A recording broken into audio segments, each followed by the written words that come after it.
Welcome back to my YouTube channel. This one's called Why the All or Nothing Mindset Keeps You Stuck and How to Break It. Have you ever found yourself swinging from one extreme to the other, like a pendulum? So the pendulum swings to on track, good, disciplined, you're in momentum and you're feeling great about yourself. You feel like all your problems are solved. And then all of a sudden, something breaks that momentum and you swing all the way to the other side. You feel bad, you're off track, you might be binge eating, binge drinking, and you wonder where it all went wrong. If so, we're gonna break down this mindset today. The all or nothing mindset is a cognitive distortion. And a cognitive distortion is an irrational thought pattern that perpetuates unhelpful behaviors.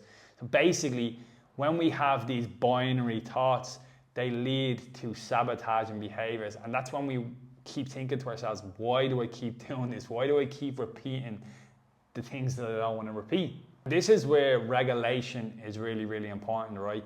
Starting to regulate our nervous system so we can become more responsive rather than reactive, start to understand more about our emotions and how to respond to them as well rather than reacting to them. And this can help us get better results. When we're under stress, our prefrontal cortex, which is associated with logic and reasoning, starts to go offline and our amygdala starts to fire up, which is more associated with survival responses. Think about it back in the day, the lion chasing you. I know everyone uses that example. You've probably heard that example 100 times, like myself. But if there's a lion coming for you, you don't want to be thinking about all the different options that you have. You want to rather run or fight this lion, and you're probably not going to fight it because if you did, you'd probably die. When it comes to our nutrition, right, this is why this is important. If we can start to focus on our breath and start to attune to the emotions or feelings that are coming up for us, we can respond better and make better decisions. So many people will have a meal out, for example, and they'll say high calorie equals bad, right? So that's their belief. High calories equals bad. So when they have a meal out, they feel a lot of guilt, they feel a lot of shame, they feel a lot of regret. And this can spiral a little bit into the all or nothing mindset. It's like, oh, I've messed up now, I might as well get the dessert. And then the next day I might as well go out for lunch and I'll start again on Monday. And you end up just in this spiral because you didn't regulate your emotions properly and you weren't able to spot the thought before it was too late. I've struggled with an all or nothing mindset with drink. I struggled with an all or nothing mindset, I'd say, with drugs as well, and with eating food. Once upon a time I fell into binging. But I remember when I used to go out drinking, I used to be the guy that would be like, nah, I'm not going heavy on the session, so I'd say no all night long. And then it came to 3 o'clock in the morning and then I'd do it and I'd be up. I'd be the last one there and I'd be telling people not to go home and stay up. But I was that guy. That was my identity, right? I even thought that about myself. I'm not the guy that does it all night long, but I do get caught at 3 a.m. That was an identity that I hold. And I had to change that identity over time. So what I want you to think about is, what identities do you hold right now that are stopping you from achieving the results that you want? A lot of guys will say that they have a rubbery arm. A lot of guys will say stuff like, I'm not the type of person that can have a 0. I was one of them people, by the way. Only a year and a half ago, I said, I'm rather all in with drinking.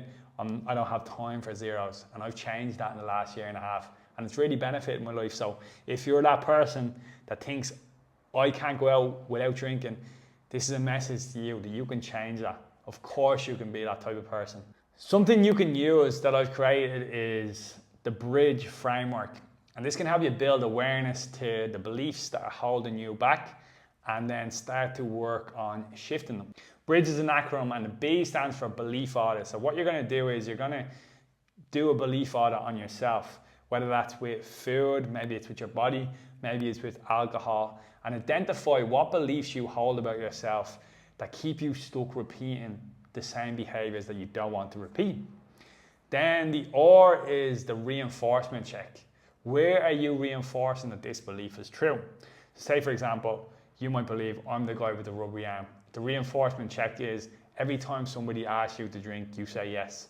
So you're reinforcing that that's who you are. Then we have I, which is our ideal belief. What would we like to believe about ourselves instead? You might like to believe that I'm the type of person who picks and chooses when I drink. I'm the type of person who can say no to people. We have D, which is our daily actions. You may not be able to take daily action to a particular belief, but you can just look at this as actions. Say, for example, the guy who has a rubbery arm who wants to be the guy who says no. The action that he might work on is actually saying no to a friend that is important to him, because that's a fear that he needs to overcome.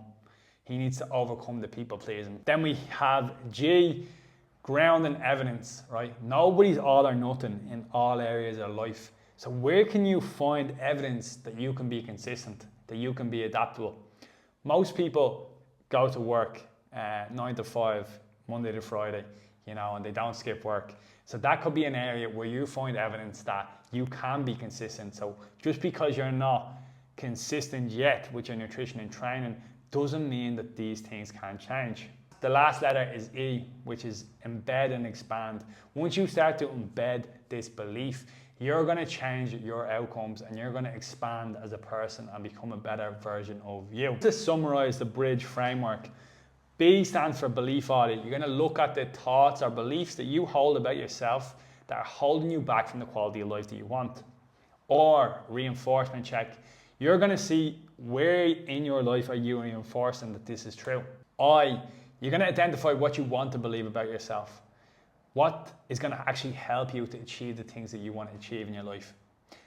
D, daily action. What actions do you need to take to believe that this new belief is true about yourself? G, ground and evidence. Where can you find evidence that's already true? And E, embed and expand. Once you solidify this new belief, you start to expand as an individual and develop as a person. If you like that video, drop me a like and hit the subscribe button as well. Any love is appreciated. Any comments are also appreciated. And I'll catch you next time, guys.